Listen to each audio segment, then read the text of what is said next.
it's Erica. Welcome back to Maniacal Reader. Today I'm going to be doing a review of The Raven Boys by Maggie Stiefvater. This is the first book in her Raven Cycle series.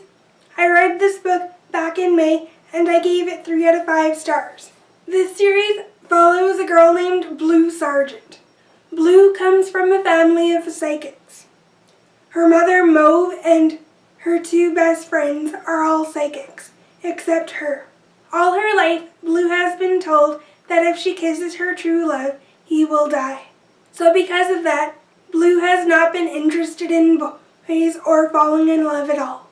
Blue works at a restaurant, and by chance, she meets these guys who call themselves the Raven Boys. The Raven Boys are rich kids who go to this prep school called a glowing bee. We have Gansey, who is the leader of the Raven Boys. He's your typical rich boy who comes off as arrogant and entitled, but underneath he really cares about the well-being of his friends, and he is a sweet guy. Next we have Rowan. He is your typical bad boy, and he is also rich, but he comes from a bad home life. His father is dead, and his mother disappeared when he was young.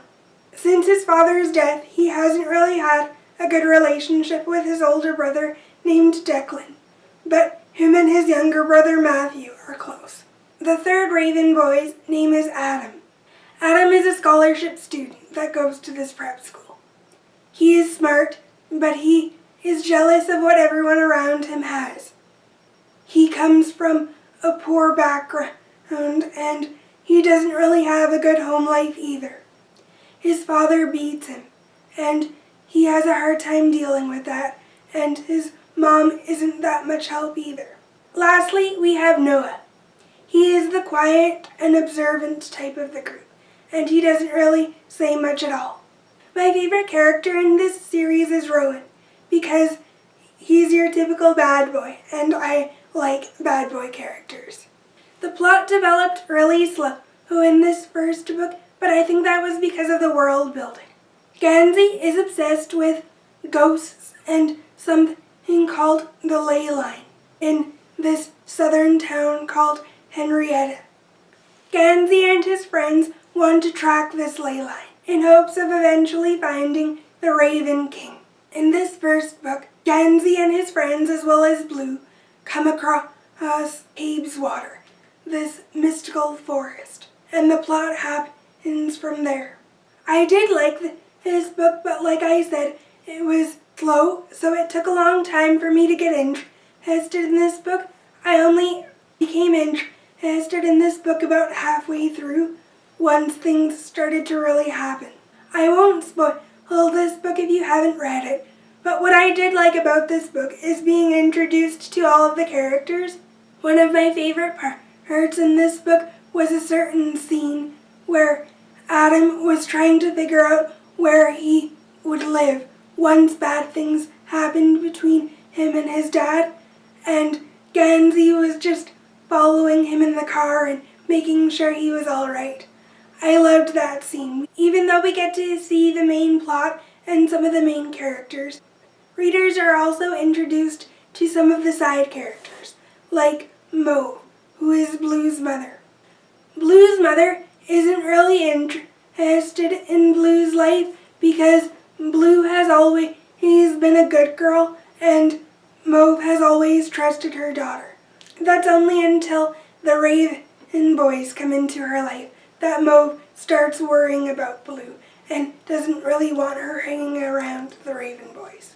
Readers also get introduced to Neve, which is a friend of her mother's that's also psychic, and there are strange things that happen with Neve in this book, which are part of the plot as well.